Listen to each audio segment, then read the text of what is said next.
कि नारदा केस दरअसल है क्या, जिसकी ये पूरी चर्चा है। नारदा केस क्या है, वो स्टिंग ऑपरेशन क्या था।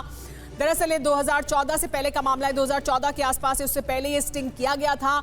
2016 में विधानसभा चुनाव से ठीक पहले ये स्टिंग सामने आया था। क्या है दरअसल नारदा केस, आइए आपको बारीकी से बताते हैं, जिसकी वजह से इतना बवाल इस समय एक बार फिर बंगाल की राजनीति में हुआ है। इससे पहले भी कई बार इस पर बहुत जमकर राजनीति हो चुकी है।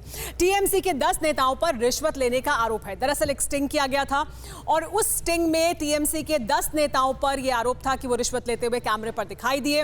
रिश्वत की रकम लेते हुए कैमरे में कैद हुए थे ये सभी नेता। उनकी तस्वीरें सामने आई थी, वीडियो सामने आए थे। साल 2016 में विधानसभा चुनाव जब पश्चिम बंगाल में होने थे, उससे ठीक पहले ये स्टिंग सामने आया था। स्टिंग करने वाले का दावा है कि वीडियो 2014 का है। तो 2014 में वीडियो बनाया गया और उसके बाद 2016 में ठीक चुनाव से पहले इसे जारी किया गया। इसी वजह से ममता बनर्जी का कहना था कि यह राजनीतिक तौर पर इसका इस्तेमाल किया जा रहा है। नारदा न्यूज पोर्टल के जो सीईओ हैं, उन्होंने किया था स्टिंग ऑपरेशन और उस स्टिंग को फिर जारी किया गया। बड़ी कंपनी के प्रतिनिधि बनकर वो गए थे, मैथ्यू सैमुअल, जिनका बयान भी हमने आपको कुछ देर पहले सुनवाया। मैथ्यू सैमुअल ने इन लोगों को पैसे दिए, रिश्वत देने की बात की और दी भी। टीएमसी के 7 सांसद इसमें शामिल थे।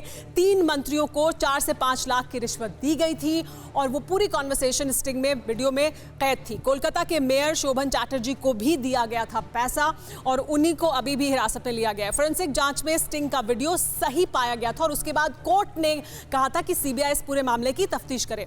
2017 में कोलकाता हाई कोर्ट का सीबीआई जांच का आदेश सामने आया था पूरी जांच के बाद कि ये टेप सही है और अब सीबीआई को इसकी जांच करनी चाहिए। 16 अप्रैल 2017 को सीबीआई ने एफआईआर दर्ज की और इस पूरे मामले में पूछताछ का सिलसिला शुरू हुआ, कार्रवाई का सिलसिला शुरू हुआ।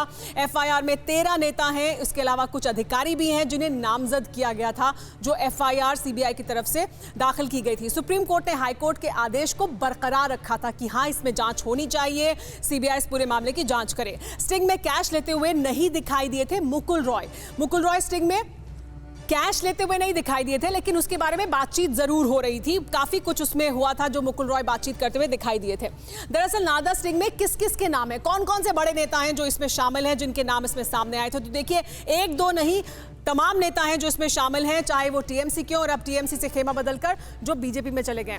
सुब्रत मुखर्जी इसमें शामिल हैं, टीएमसी के बड़े नेता हैं, कद्दावर। इसके अलावा शोभन चैटर्जी मौजूद है जो मेयर थे।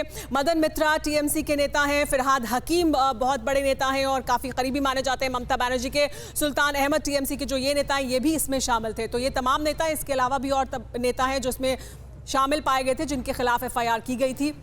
उसमें शुभेंदु अधिकारी, मुकुल रॉय भी शामिल थे, जिस पर कि अब सवाल उठ रहा है कि उनके खिलाफ कार्रवाई क्यों नहीं हो रही। तो देखिए, प्रसून बैनर्जी इसमें शामिल थे, इसके अलावा काकोली घोष दास्तीदार इसमें शामिल थे, इकबाल अहमद इसमें शामिल थे, मुकुल रॉय जो अब बीजेपी में, शुभेंदु अधिकारी जो अब बीजेपी में है। तो बाकी तमाम टीएमसी में, लेकिन ये दोनों अब बीजेपी में चले गए हैं और इसी पर सवाल उठ रहा है कि क्या उन पर कार्रवाई नहीं होनी चाहिए, क्यों सिर्फ टीएमसी के नेताओं पर कार्रवाई हो रही है। ये टीएमसी सवाल पूछ रही है, ये आरोप टीएमसी की तरफ से लगाया जा रहा है। इसी पर बात करते हैं, हमारे साथ बाकी तमाम मेहमान लगातार बने हुए हैं और मेरा सवाल जायसवाल जी जो है उनसे था, जो टीएमसी के हमारे साथ प्रवक्ता हैं, लगातार बने हुए हैं, वो हमारे साथ अब एक बार फिर जुड़ गए हैं। जायसवाल जी, नेताओं पर कार्रवाई हो रही है, स्टिंग सामने आया था, अगर कार्रवाई हो रही है तो कानूनी प्रक्रिया का पालन होना चाहिए, उसमें बाधा मुख्यमंत्री के तौर पर ममता बनर्जी को क्या बनना चाहिए? उनकी राजनीति धरना प्रदर्शन की हो सकती है, लेकिन अभी वो एक जिम्मेदार पद पर मौजूद है।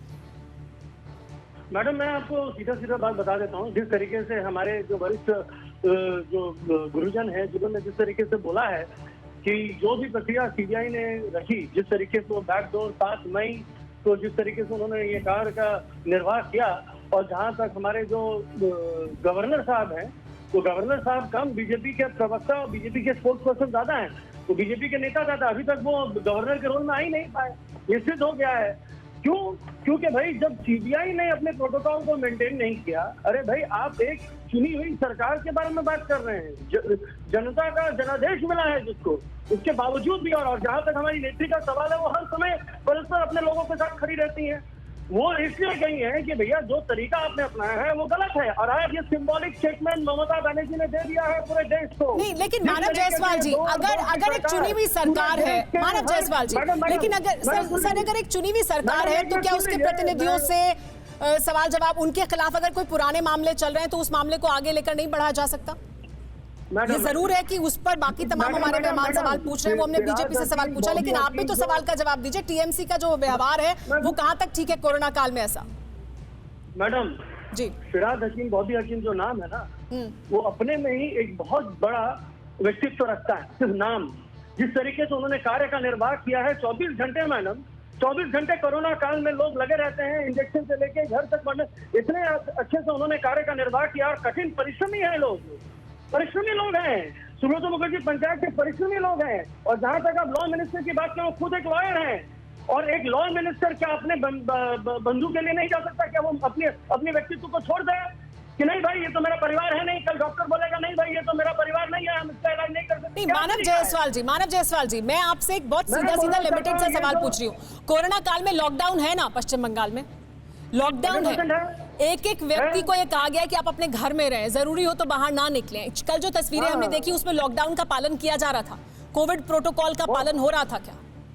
बहुत अच्छा था मैडम, अच्छी सवाल कही आपने। सुबह 8 बजे सीबीआई पहुंच जाती है। कोरोना काल में प्रोटोकॉल का बहुत बड़ा चिंतन किया है सीबीआई ने। और ये मैडम जिस तरीके से दीदी ने सिंबॉलिक स्टेटमेंट दे दिया है, पूरे देश को अवगत करा दिया है।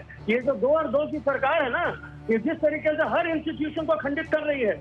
गंगा का स्रोत चाहे जहां भी हो, विलय तो गंगा सागर में ही होगा। और इनके अहंकार का विलय हो गया है, समाप्ति हो गई है, खत्म हो गया है। इनके अहंकार की पराजय हो रही है। और जिस तरीके से इन लोगों ने बैकडोर एंट्री, और ये जो हमारे जो गवर्नर बोलते आप मेरे सवाल का जवाब नहीं दे रहे। बाकी ये तमाम आपके राजनीतिक हमले हैं, जो आपके बीजेपी पर राजनीतिक हमले हैं, ये आपके राजनीतिक हमले हैं। मेरा आपसे जो लिमिटेड सवाल है उसका आपने जवाब नहीं दिया कि क्या रोकना चाहिए था प्रदर्शनकारियों को? आपने बहुत अच्छी बात कही। क्या सीबीआई दफ्तर पर पत्थरबाजी होनी चाहिए सेंट्रल पुलिस फोर्सेस पर? क्या ऐसा होना चाहिए? मैडम सुन लीजिए मैडम, जो बच्चे आए थे, जो बंगाल के नागरिक हैं, देश के नागरिक हैं, जो लोग आए थे, उसमें कुछ यंग बच्चे लोग हैं जो तो भ्रमित हो जाते हैं। वो घबरा गए कि भाई शायद उनका तबीयत ठीक नहीं है, ऐसा रूमर चल गया कि वो गिर गए। तो ये सब चीज को लेके थोड़ी उत्तेजना हो गई, बच्चे लोग घबरा गए। आप ये मानते हैं कि वो ठीक नहीं हुआ? आप ये मानते हैं ना कि वो ठीक नहीं हुआ? यही मेरा सवाल था आपसे, यही आप मानते हैं ना कि वो ठीक नहीं हुआ, उसे रोका जाना चाहिए था? राजीव जेटली जी, लेकिन जो ठीक नहीं है वो ठीक नहीं है के तहत तो बहुत सारी बातें हैं। देखिए, फेडरल स्ट्रक्चर जिसकी हम बार बार बात करते हैं कि केंद्र और राज्य सरकारों के बीच जिस तरह का संबंध होना चाहिए, राज्यपाल का राज्य सरकार के साथ जिस तरह का संबंध होना चाहिए, वो बहुत ही पतली सी एक रेखा है। उसमें क्या वो जो सम्मान है उसको नहीं रखा जा रहा है? और पश्चिम बंगाल में हम खास तौर पर इसे देख रहे हैं। नहीं, मैं हैरान हो रहा हूँ। अभी टीएमसी के प्रवक्ता ने बोला वो हमारे लोग हैं, हमारा फर्ज बनता है उनको बचाना, और दीदी अपने लोगों के साथ खड़ी रहती हैं। मतलब दीदी के कोई लोग अगर बलात्कार करेंगे, हत्या करेंगे और दीदी के आदमी होंगे तो दीदी उनके साथ खड़ी रहेंगी। ये बात तो हम कहते हैं ना चुनावों के बाद से, कि जो वहाँ पर पश्चिम बंगाल में चुनावों के बाद जो हर्ष किया गया है, जिस तरीके से लोगों की हत्याएं हो रही हैं, और जो हम इल्जाम लगाया हमने कि टीएमसी के कार्यकर्ता कर रहे हैं, ये तो आज टीएमसी प्रवक्ता ने मान लिया इस बात को। अगर वो दीदी के लोग होंगे तो उनके खिलाफ कार्रवाई नहीं होगी, क्योंकि वो उनके साथ खड़ी होती हैं। नहीं, राजीव जेटली जी, अभी हम इसी मुद्दे पर रहते हैं क्योंकि उस पर हम बार बार चर्चा करते रहते हैं, पश्चिम बंगाल की हिंसा पर। पहले भी किया, आगे भी करेंगे, लेकिन अभी फिलहाल हम इसी मुद्दे पर रहें। तो इसी पर अगर आप जवाब देंगे तो बेहतर रहेगा, हम केंद्रित रहेंगे चर्चा पर, डाइग्रेस नहीं होंगे। ये छूट केवल रिश्वत के लिए नहीं है, ये छूट हत्या और बलात्कार के लिए भी दीदी ने दे रखी है। ये तो खुद कबूल कर रहे हैं, मैं तो कह नहीं रहा इस बात को, इन्होंने खुद ही कह दिया।